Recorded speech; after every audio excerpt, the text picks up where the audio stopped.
आपल्या सर्वांचं स्वागत आहे सायंकाळच्या मनन चिंतनामध्ये. मी रेव्हरंड विश्वास पाडवी यांच्या समवेत विजय संगीत गीत नंबर 45 हे काढण्याची विनंती करतो. प्रभु तव नाम सुवंदित गावे. आपण मंडळीच्या चालीवर गाऊ. प्रभु तव नाम सुवंदित गावे, प्रभु तव नाम सुवंदित गावे. मर्त्य पतित मी वंदुनी तुझला, मर्त्य पतित मी वंदुनी तुझला. मी चिरकाल जगावे, प्रभु तव नाम सुवंदित गावे. त्वदितर ऐसा कोण जयाला, कदितर ऐसा कोण जयाला. गाऊनी नित्यत गावे, प्रभु नाम सुवंदित गावे. वेदिनी करिसी उपकारच तू, निषेदिनी करिसी उपकारच तू. हे कामी उबगावे, प्रभु तव नाम सुवंदित गावे.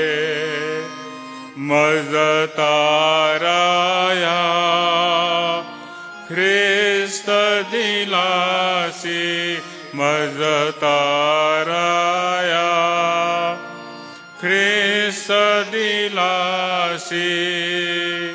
तर तुझ मी उमगावे, प्रभु तव नाम सुवंदित गावे. देशी सदात्मा मजला की मी, देशी सदात्मा मजला की मी. तव मागे न डगावे, प्रभु तव नाम सुवंदित गावे. सदया मज दे दान से की, सदया मज दे दान से की. मवमुनित बगावे, प्रभु तव नाम सुवंदित गावे. आज दिवसभर प्रभूने आपल्याला सगळ्यांना सांभाळलं, आपली कृपा दिली. सायंकाळचं हे मनन आज आपण करीत आहोत. मी रेव्हरंड जी जयकर पाळक साहेब आपणाला विनंती करेन, थोडक्यात आपण पुढे येऊन आजच्या मनन आरंभीची प्रार्थना करावी.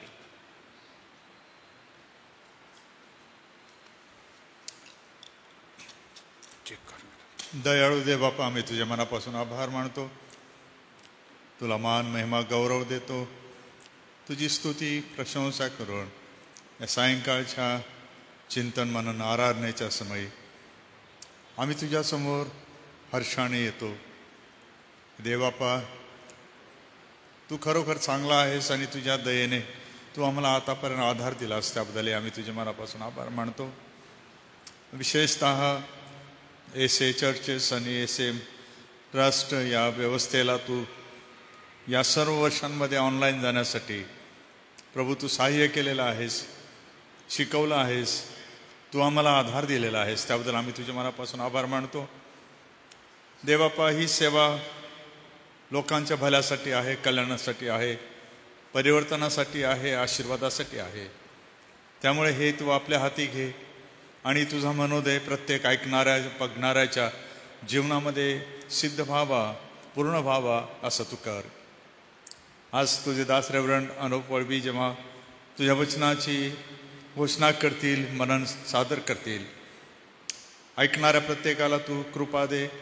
कोणी आजारी असेल, दुःखी असेल, निराश असेल, समजत नसेल, गरिबीत असेल, चिंता आणि निरा प्रकारच्या काळजीने ग्रस्त असेल, प्रभू त्या वचनाच्या द्वारे तू आपला हात लांब करून अशा प्रत्येकाला तू स्पर्श कर आणि तू त्यांच्या जीवनामध्ये गौरविला जा. आमचं येणं गाणं आणि तुझी स्तुती स्तवन करून सेवा करणं आज आशीर्वादित कर. आमचा तारणारा प्रभू येशू ख्रिस्त, याच्या नावाने आम्ही ही प्रार्थना करतो. देवबापा तू ऐक. आमेन. धन्यवाद पाळक साहेब. आज सायंकाळी मनन करीत असताना मी आपणा सगळ्यांचं लक्ष प्रेषितांची कृत्य याच्या 12व्या अध्यायाकडे घेऊन जाऊ इच्छितो. आजचा आपला थोडक्यामध्ये विषय असणार आहे की छळामध्ये सुद्धा मंडळीची वाढ होते किंवा छळाच्या परिस्थितीमध्ये विश्वासणाऱ्यांनी आपल्या जीवनातून कशा रीतीने साक्ष द्यावी. आपणा सगळ्यांनाच हा परिच्छेद ठाऊक आहे, परंतु ज्या ठळक महत्त्वाच्या नोंदी आहेत त्या येण्याप्रमाणे हेरोदाने केलेला छळ व पेत्राची बंदिवासातून सुटका. बघा, अगोदर जर आपण बघितलं तर परराष्ट्रीयांमधून मंडळी तयार झालेली आहे. अंतुकिया या विभागामध्ये बर्नबा आणि शौल यरुशलेमेमध्ये आहेत. आणि अशा परिस्थितीमध्ये पेत्र हेरोदाने जो छळ चालवलेला आहे त्याच्यामध्ये अडकलेला आहे, परंतु प्रभू त्याला अद्भुत रीतीने सोडवतो. काही वचनं मी वाचतो. त्या सुमारास हेरोद राजाने मंडळीतल्या काही जणांस छळावे म्हणून त्यांच्यावर हात टाकला आणि योहानाचा भाऊ याकोब ह्याला त्याने तलवारीने जीवे मारले.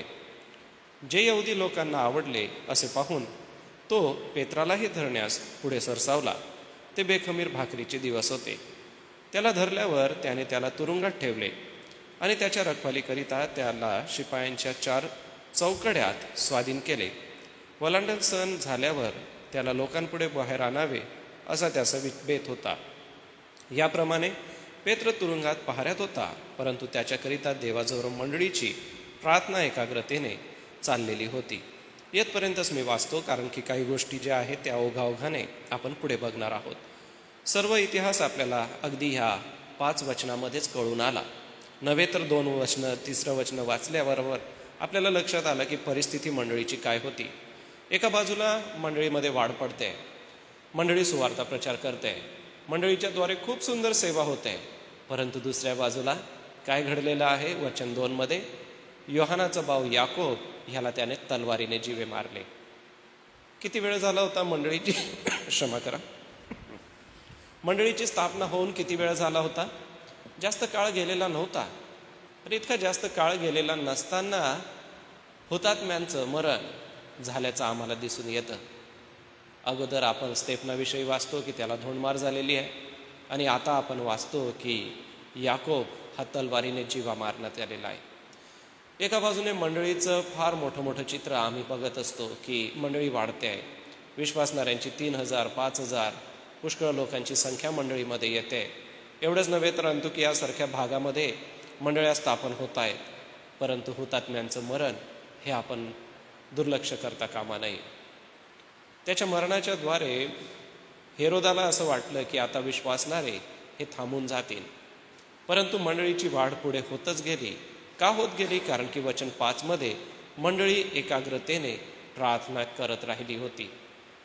हे त्याने बघितलं आणि पेत्राला सुद्धा त्याने पकडलं. एवढंच नव्हे तर त्याला काय केलंय? वचन 4 मध्ये त्याला धरल्यावर तुरुंगात ठेवले, रखवालीकरिता शिपायांच्या 4 चौकड्यांच्या स्वाधीन त्याला केलं, आणि तुरुंगात असताना त्याला बेड्या पडलेल्या. वचन 6 बघा, 2 बेड्या घातलेला असा पेत्र शिपायांच्या मध्ये निजला होता आणि पहारेकरी दरवाजापुढे तुरुंगाचा पहारा करत होते. किती कठीण गोष्ट आहे. पुढे काय घडलेलं आहे? वचन 7 मध्ये की साखळदंड गळून पडले. याचा अर्थ काय? की त्याला साखळदंड वारलेले होते, त्याला जोखडाखाली ठेवलं होतं म्हणा, किंवा त्याला बांधून ठेवलेलं होतं म्हणा, शिपायांच्या 4 चौकड्यांच्या पहाऱ्यामध्ये ठेवलं होतं. मंडळीसाठी जे हुतात्मे सेवा करतात त्यांची सेवा ही काही साधी सेवा नाही आहे. या सेवेच्या मागचं जे मर्म आहे किंवा या सेवेच्या मागील जो इतिहास आहे तो पण आपण बारकाईने बघितला पाहिजे. अनेक वेळेला मंडळीचं खूप सुंदर सुंदर चित्र आपल्याला दिसतं, परंतु त्या सुंदर चित्राच्या मागे किती कष्ट आहेत, किती जागरणं आहेत, किती मेहनत आहे, किती नियोजन आहे, किती पैशा अडक्याची व्यवस्था आहे, किती लोक आणि जे काम करणारे ज्यांना आपण म्हणूया की वर्कर आहेत, कारागीर आहेत, यांची मेहनत असते. मंडळीच्या उभारणीसाठी मंडळीचे पाळक वर्ग, मंडळीचे अध्यक्ष, मंडळीचे सचिव, मंडळीचे खजिनदार, मंडळीचं पंचमंडळ हे किती अग्रेसर असतं हे आपण फार बारकाईने बघितलं पाहिजे. कारण की ह्याच गोष्टी आहेत ज्या मंडळीला फार फळास आणतात.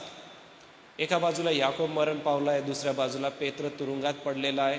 छड्या त्याला वाद्यांनी बांधलेलं असावं, साखळदंड बांधलेले आहेत त्याचे, 4 चौकड्यांच्या पहाऱ्यामध्ये त्याला ठेवण्यात आलेलं आहे.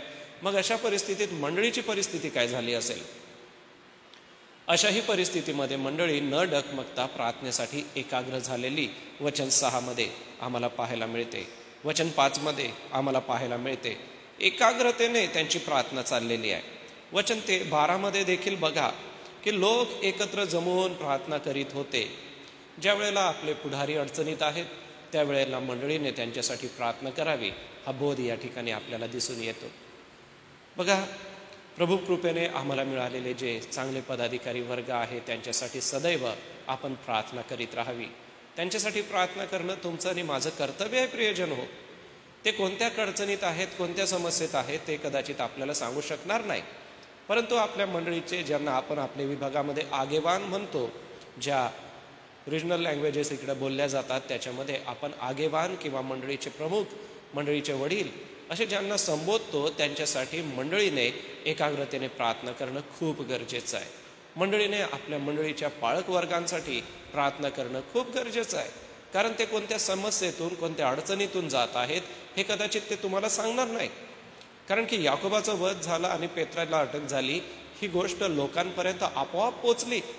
ही पोचवण्यासाठी त्यांच्याकडे काय तशी यंत्रणा नव्हती की एका व्यक्तीने जावं आणि सगळ्यांना सांगावं की आता याकोबाला अटक झालेली आहे किंवा आता पेत्र देखील तुरुंगामध्ये आहे. नाही, तशी काही व्यवस्था कदाचित नसावी. परंतु मंडळीला या गोष्टी कळून आल्या की आम्ही काय केलं पाहिजे. आज तुमचं आणि माझं कर्तव्य आहे आपल्या पदाधिकारी वर्गांसाठी फार प्रार्थना करा. त्यांच्यासाठी नेहमी प्रभूकडे याचना करा, विनंती करा. आणि मग काय घडतं तर अद्भुत चमत्कार घडतात. बघा, प्रभूने आपला दूत पाठवला वचन 7 मध्ये आणि या दूताने त्याच्या कुशीवरती थापटून त्याला लवकर उठ असं सांगितलं आणि साखळदंड लगेच पडून गेले. मग कमर बांध, पायात वाहना घाल आणि वस्त्र पांघरून माझ्या मागे ये. आणि तो मागे मागे चालत गेला. आपण दृष्टांत पाहत आहोत असं पेत्राला वाटलं. मग नंतर ते लोखंडी म्हणजे पहिला पहारा झाला, दुसरा पहारा झाला आणि मग लोखंडी दरवाजापर्यंत ते आले आणि आपोआप त्यांच्यासाठी हा लोखंडी दरवाजा उघडला गेला आणि रस्त्यावरून ते चालत चालत देवदूत त्याला सोडून गेला आणि पेत्र भानावरती आला आणि मग तो सरळ जाऊन योहान मार्क ज्याला म्हणतात याच्या घरी जाऊन तो थांबतो. किती अद्भुत चमत्कार नाही का? एखाद्या चित्रपटामधलं दृश्य जसं दिसावं तसं हे आम्हाला दिसतं की काय ते सीन असेल त्या रात्रीचं की पहाऱ्यामध्ये 4 चौकडीच्या पहाऱ्यात पेत्र झोपलेला आहे. म्हणजे त्याला इतका असह्य वेदना आहेत की त्या वेदनेने तो थकून लाचार निराश होऊन झोपला आणि असा झोपलेला असताना देवदूत येतो.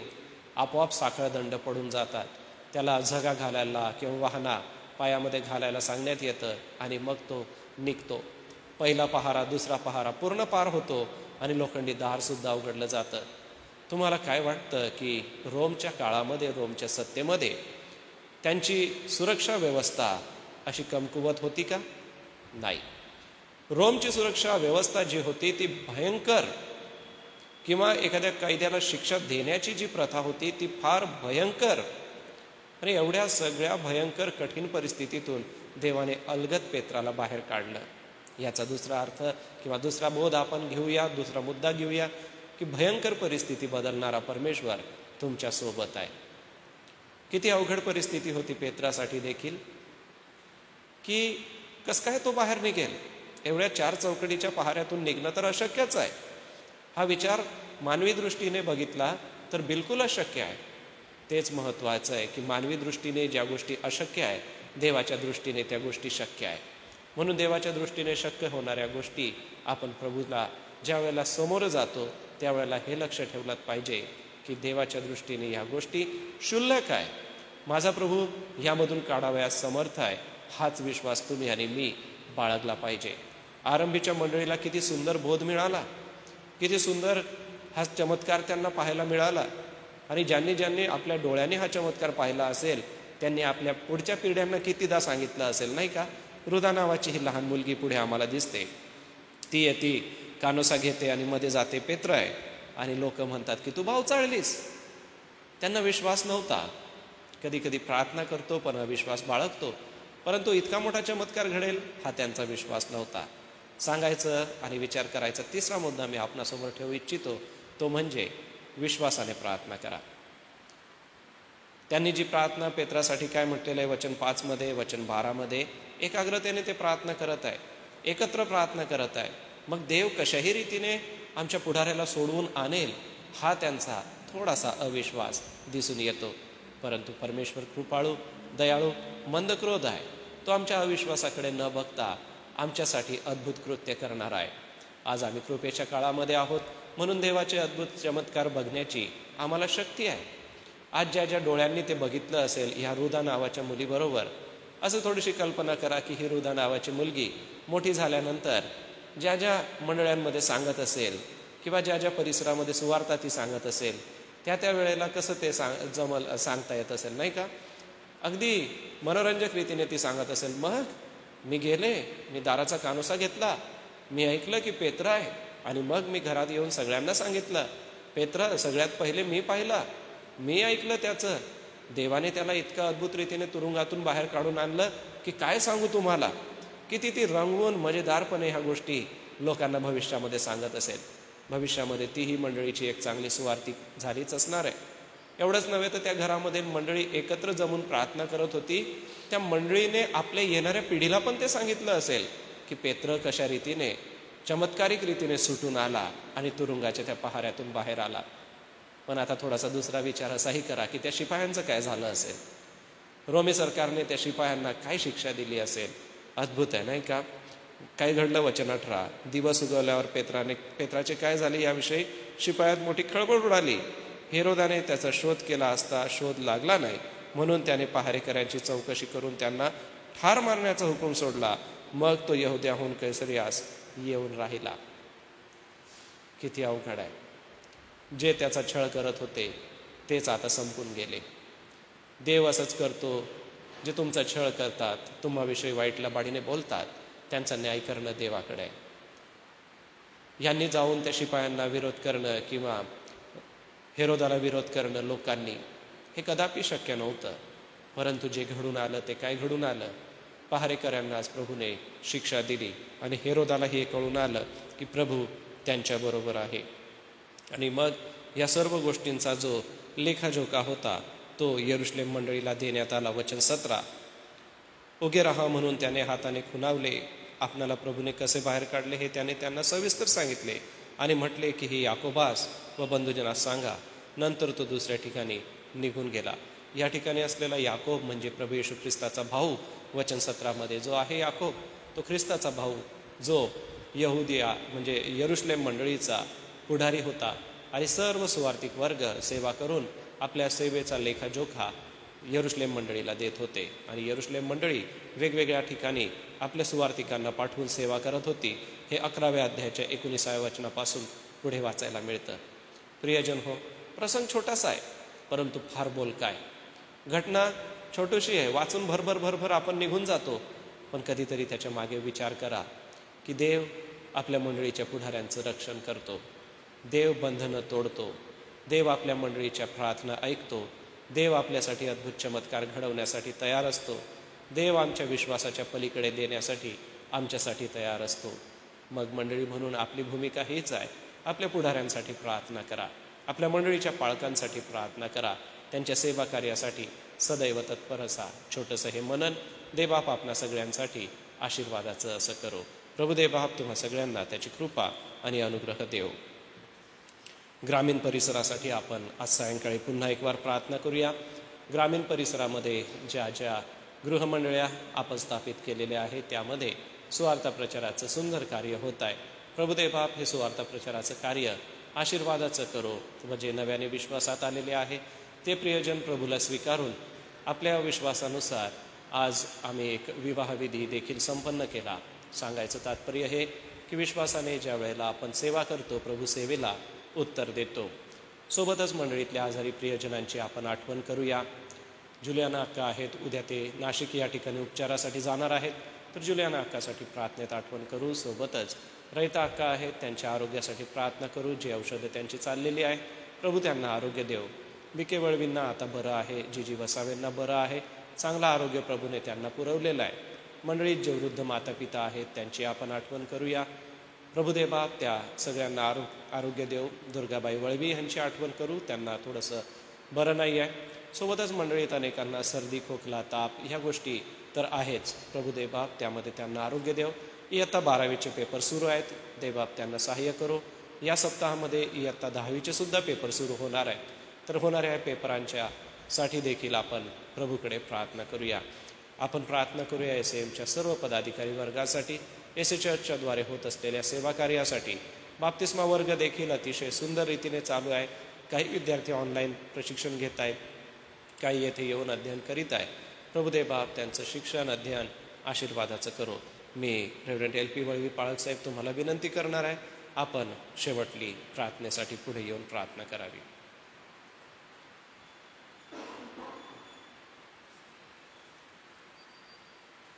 प्रार्थना करू आपण.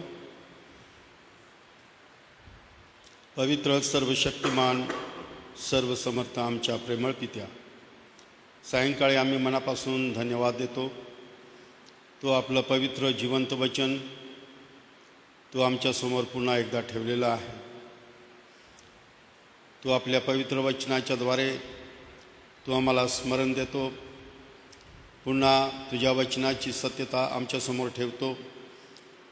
तू कधी न बदलणारा परमेश्वर युगानुयुग सारखाच आहे. मंडळीच्या सेवा कार्यामध्ये आणि कठीण समयामध्ये छळामध्ये मंडळी, प्रार्थना करणारी मंडळी, अशा प्रकारचे चित्र प्रभू आज तुझ्या वचनामधून आम्ही पाहिलं. अशा भयानक छळामध्ये मंडळी एक दिलाने एक चित्ताने ज्यावेळेस तुझ्या चरणापाशी प्रार्थना करते त्यावेळेस तुझं अपार सामर्थ्य, अद्भुत सामर्थ्य प्रभू तू प्रगट करतोस. तुझ्या दासाच्या करवी या वचनाचं सत्य प्रभू तू आमच्या समोर ठेवलेलं आहे की पेत्राची अद्भुतरित्या प्रभू तू कशा प्रकारे सुटका केली. आणि आज देखील प्रभू जे प्रार्थनेचं जे महत्त्व आहे, प्रार्थनेचं जे मोल आहे प्रभू, आम्ही प्रत्येक विश्वासणाऱ्याने मंडळीने जाणून घ्यावं. जसं प्रभू समय बदलत आहे, तुझ्या वचनासाठी परिस्थिती कठीण होत असताना आम्ही आद्य मंडळीचं आदर्श आम्ही आमच्यासमोर ठेवून कठीण समयामध्ये आणि विरोधामध्ये आम्ही कशा प्रकारे आम्ही सेवाकार्यासाठी सेवकांसाठी प्रार्थना करायला तत्पर पाहिजे. एक सुंदर प्रभू गोष्ट आज मंडळीसमोर विश्वासणाऱ्यासमोर तू ठेवलेली आहे, म्हणून मी धन्यवाद देतो. तुझ्या दासाच्या करवी आलेलं वचन खरोखर प्रभू आम्ही धन्यवाद देतो की प्रार्थनेची योग्य सर्व काही करायला तू शक्तिमान आहे आणि तो अधिकार मंडळीला दिलेला आहे. ते अपार सामर्थ्य मंडळीसाठी तू उपलब्ध केलेलं आहे आज पण. आणि म्हणून एक दिलाने एक चित्ताने आम्ही एकत्र येऊन येणाऱ्या समयासाठी मंडळीसमोर जी आव्हाने आहे, जी परिस्थिती आहे, त्यासाठी आम्हाला अशा प्रकारचं प्रार्थनेचं जीवन, प्रार्थना करण्याचं एक कृपा तू आम्हाला पुरव. प्रभू आम्ही प्रार्थना करतो. जे आजारी बहिणी आहे त्या सर्व आजारी बहिणीवर तू दया कर. जो उपचार होत आहे तो आशीर्वादित कर. तू आपला पवित्र हात त्यांच्यावर ठेव. आणि जे वयोवृद्ध आहे या मंडळीमध्ये त्या सर्व वयोवृद्ध उतार वयामध्ये त्यांना तू आपली कृपा पुरव, शक्ती दे प्रभू, अशी मी प्रार्थना विनंती करीत आहे. ज्या लेकरांच्या परीक्षा प्रभू या दिवसामध्ये होत आहे त्या सर्व लेकरांना तू आपली कृपा पुरीव, आरोग्य दे आणि मार्गदर्शन दे. जे काही कष्ट आणि श्रम केले त्याचं प्रतिफळ त्यांना तू दे, अशी मी प्रार्थना विनंती करीत आहे. आमचे सर्व SMचे सर्व कार्य करणारे सेवक वर्ग आणि आमचे SM संस्थेचे सर्व पदाधिकारी सर्वांना प्रभू या दिवसामध्ये तुझी कृपा पुरीव. या बदलणाऱ्या सर्व परिस्थितीमध्ये तुझ्यापासून एक दैवी मार्गदर्शनाखाली प्रभू एक प्रभावशाली योजना प्रभू मंडळीच्या योगे तू सिद्धीस घेऊन जा. ही विनंती प्रभू येशूच्या नावात मागतो म्हणून तो आहे. आमेन. आपण प्रभूने शिकवलेली प्रार्थना म्हणून प्रभूने शिकवलेल्या प्रार्थनेच्या नंतर रेव्हरंड LP वळवी पाळकसाहेब आशीर्वाद देतील. गीत गायन करू, उद्याच्या सूचना घेऊ आणि मग मनन थांबूया.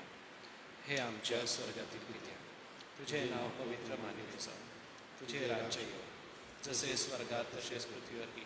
तुझ्या इच्छेप्रमाणे आमची रोजची भाकर आज तू आम्हास दे, आणि जसे आम्ही आमच्या गुन्ह्यास सोडितो तसेच तू आमची गुन्हे आम्हास सोड, आणि आम्हास परीक्षेत आणू नकोस, तर आम्हा सर्व पापापासून सोड. कारण की राज्य, सामर्थ्य आणि गौरव ही सर्व काळ तुझीच आहे. आता आपल्या प्रभू येशू ख्रिस्ताची कृपा, देवबापाची महान प्रीती, पवित्र आत्मेची गोड सहभागिता इथे जमलेल्या सर्व तुझ्या प्रिय दासांबरोबर, ऑनलाईनमध्ये जे वचन ऐकत आहे त्या सर्व प्रिय विश्वासणाऱ्याबरोबर, देवाची प्रिय मंडळी आणि देवाचे निवडलेले राष्ट्र इस्रायल याबरोबर प्रभू तू येत आहे त्या समयापर्यंत सो. आमेन. ख्रिस्त पवित्र शांती सत्प्रीति शोभा सौंदर्य माझी जीवनी येशू पवित्र तू शुद्ध मज करे तुझे सौंदर्य दिसो या जीवनी.